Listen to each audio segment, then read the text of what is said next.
We have traveled all over Kenya to find hard-working farmers. We want to celebrate them while giving them the help they need to improve their farms, Get better yields. and increase profits. We'll see how farmers from across the region can benefit from our expert advice. And learn from each other in so many ways. Join us on these journeys and share in the farmers' experiences as they shape up their shambas. Welcome to the Shamba Shape Up Safari.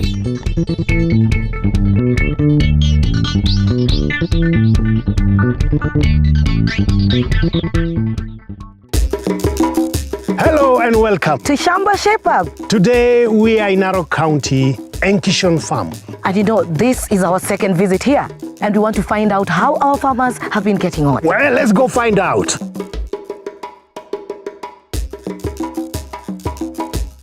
And these are our farmers, Josephine and Patrick Kimani. They run the House of Hope Refuge. It's a home for girls fleeing forced early marriage and female genital mutilation. The girls can make a new life in the home, free from fear. But Josephine and her husband also want to provide the girls with a livelihood. So the girls combine their schoolwork with practical experience working at Enkishon Farm, the House of Hope School for Farming. The girls not only learn how to farm, they grow food for their table as well. This is our second visit, so we are very excited to see how they've been getting on and whether we can help the girls learn even more. Hey! Yes. How are you? We are fine. How are the girls doing? We are fine. We are back. Welcome. I promise we are going to come back, and here we are. So how have you been doing? The girls are doing good. We have the pigs. They are about to give birth in weeks' time. Okay. And then the onions. Okay. Yeah, Before we you are going to harvest. harvest in 1 month's time. Well, we've come with two experts who will work with your onions and also on the pigs. And also two new experts to help around the shamba to make sure that you are shaped up. And the girls, have you been good? Yeah. Are they been good girls? Yes. Are they helping around the Yeah, shamba? they are helping. I am going to find that out. Anyway, now. are you happy to see us? Yes. We only have one day and we have a lot of work to do. So we are going to set up our camp and get to work. Okay. Welcome. All right. We'll see you later. Bye. All right. So let's put up our tent and call our experts.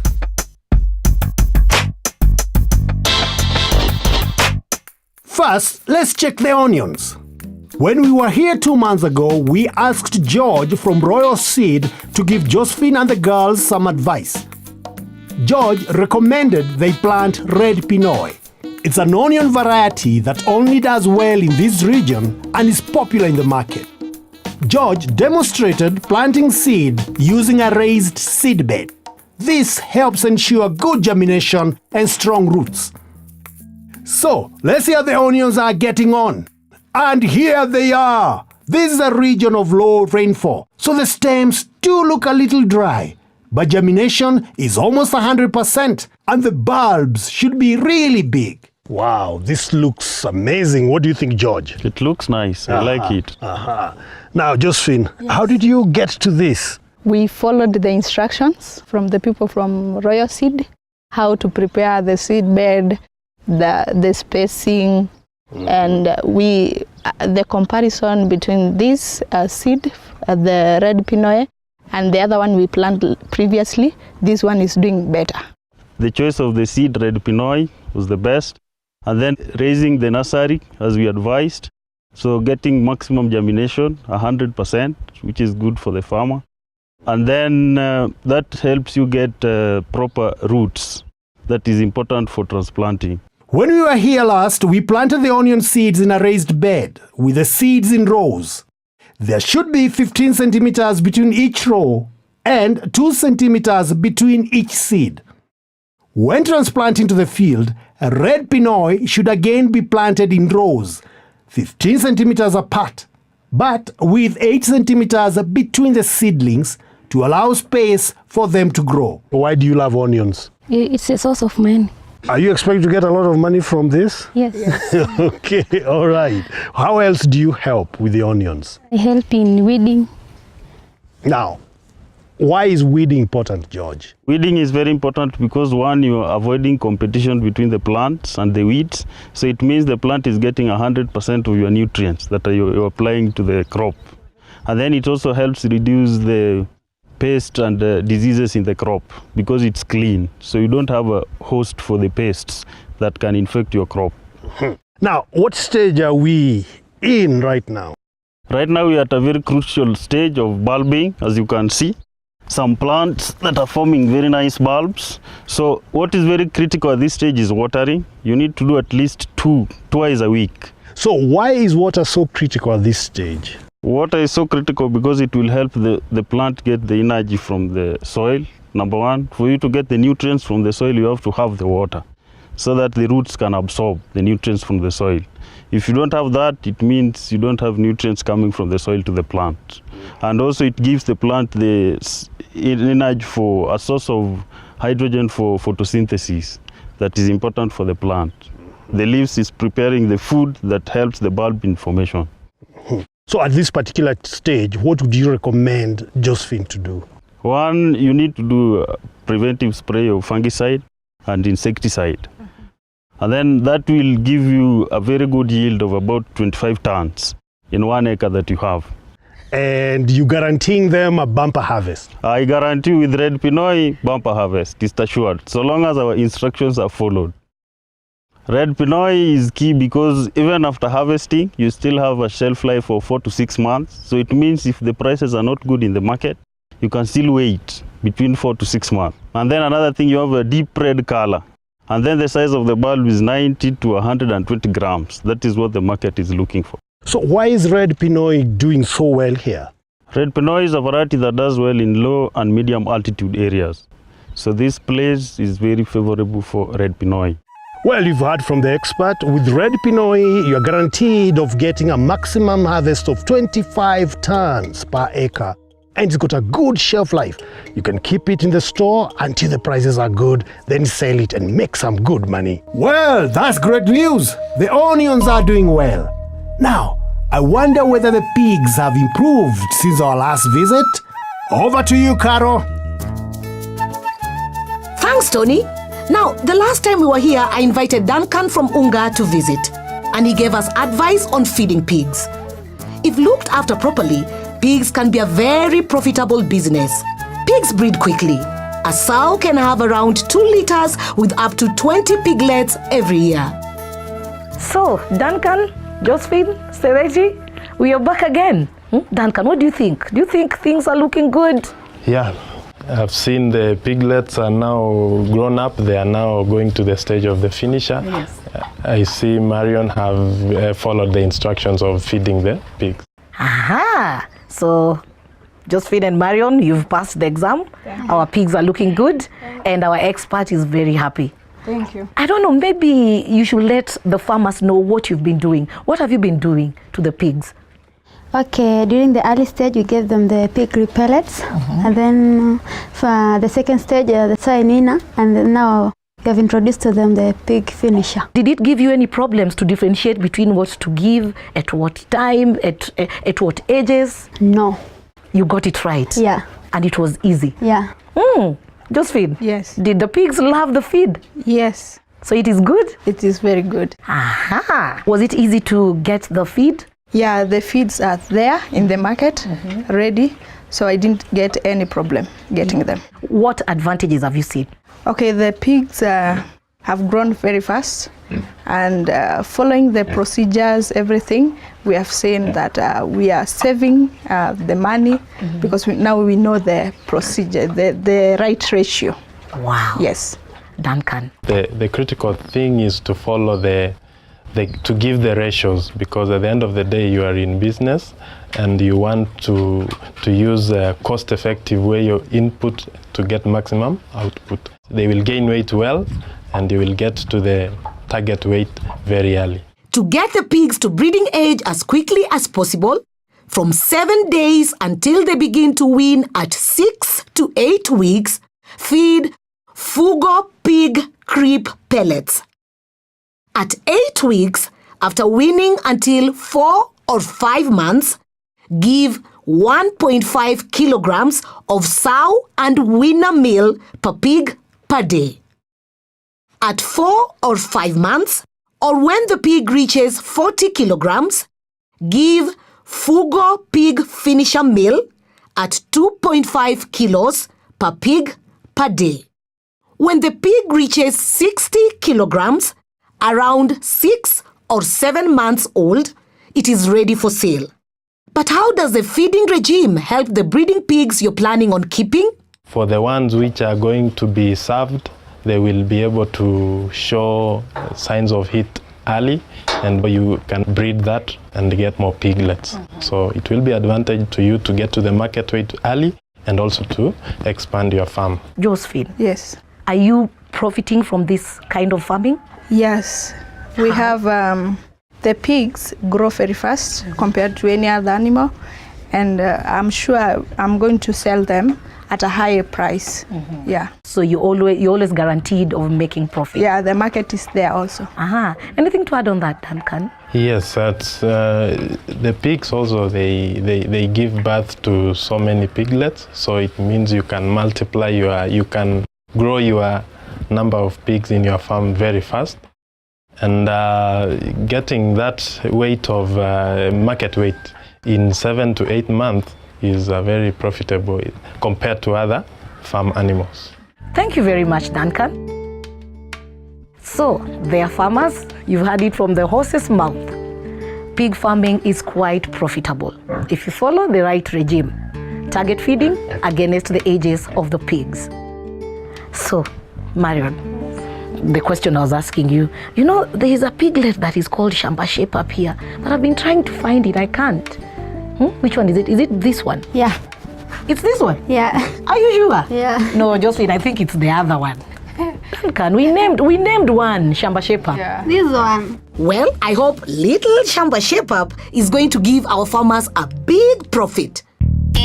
Time to meet Tony at the tent and find out how our day has been going. Wow!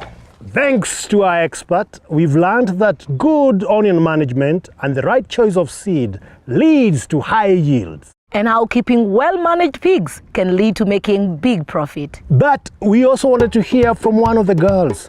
Let's see what she has to say.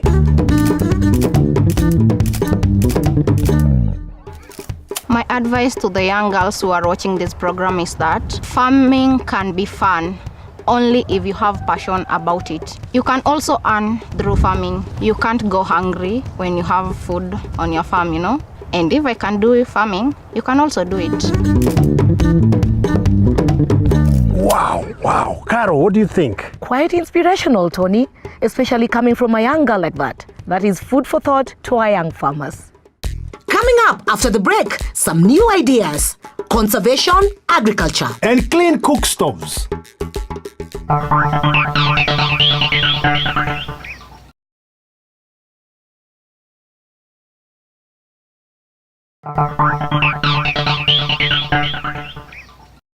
Welcome back To Shamba Shape Up.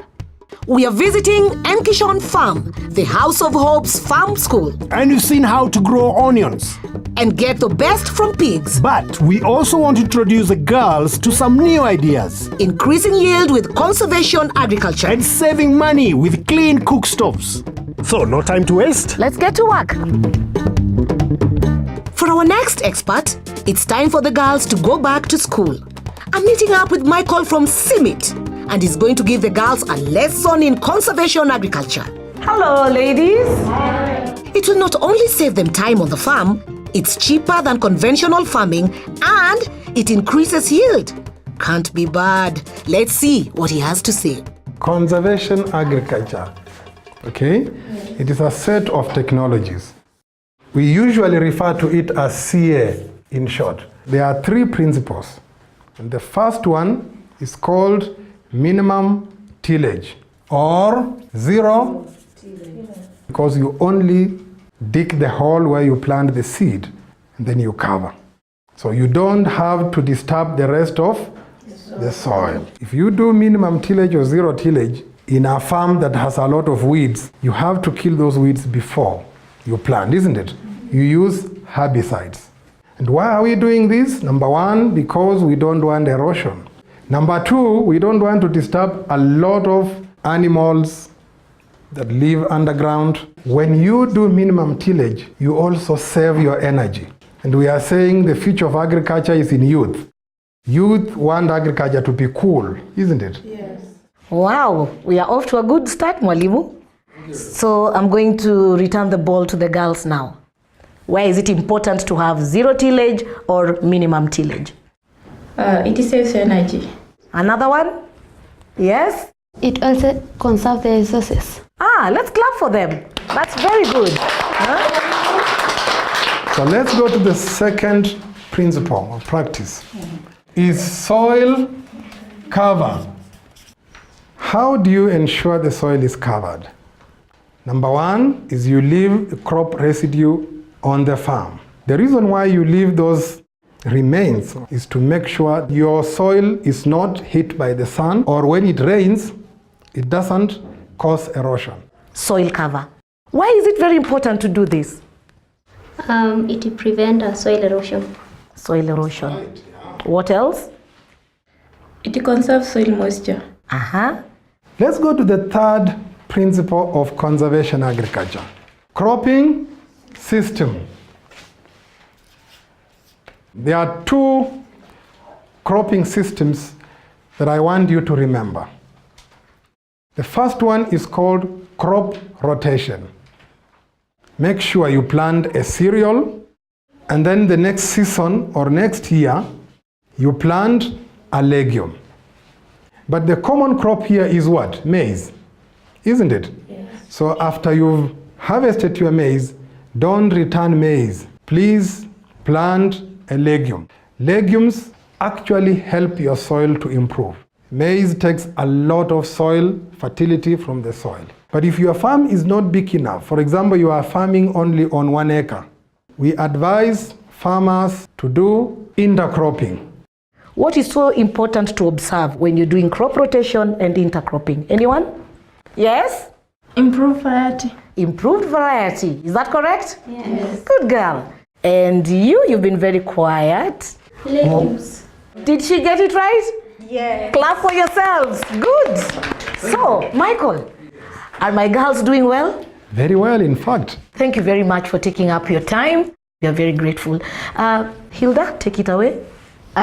We can say that farming can be cool because you don't have to till all the time and get dirty. Okay, it's cool and makes money. So, follow the girls and adopt conservation agriculture. It leads to bigger yields, it saves time, it saves money, but above all, it's so cool! And now, our final expert of the day, and just in time. I'm starting to get really hungry, and I smell cooking. Hilda and Marion. Yes. How are you doing? We are fine. How are you, Hilda and Marion? We are good. Sarah, Yes. you're right on time for lunch. I can see. What are you cooking for us, Hilda? We are having pancake. How many are for me? Okay, maybe 2. 2 only? Yeah. And I can see. Now, Sarah. Yes, By Tony. looking at this jiko, do you see any problems with I it? can see so many problems, Okay, Tony. list them for us. For one, I can see these ladies are using a lot of charcoal on this jiko. How much charcoal do you use, Marion, on this? 3 handful of. 3 handfuls to light it up. That's a lot of charcoal. It's a lot, is A it? lot of charcoal. Yeah. Second, even they cannot able to carry this jiko. It looks quite old. When did you get the jiko? Last year. Last year. Yeah. So it just lasted maybe a few months. A few months. Yeah. Speaking about health, Yeah. why is this one hazardous? This jiko produces a lot of smoke and carbon. Even what I can see in the house, there are already smoke everywhere. So now, looking at it, the floor there is touching the ground, is it? Yeah. Well, is that good for a jiko? It's not good at all because even you can see their floor is already damaged. Now, is there a solution to that? I have a solution, Tony, a very good solution that will enable them to save their charcoal, to save their health, and also to cook very, very fast.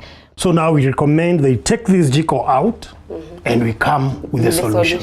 Okay, so join us outside and we show you what we've got. Okay. All right. And this is a jiko koa. It looks similar to their old jiko, but has a new modern energy-saving design. It lights so quickly, saving money by using far less fuel.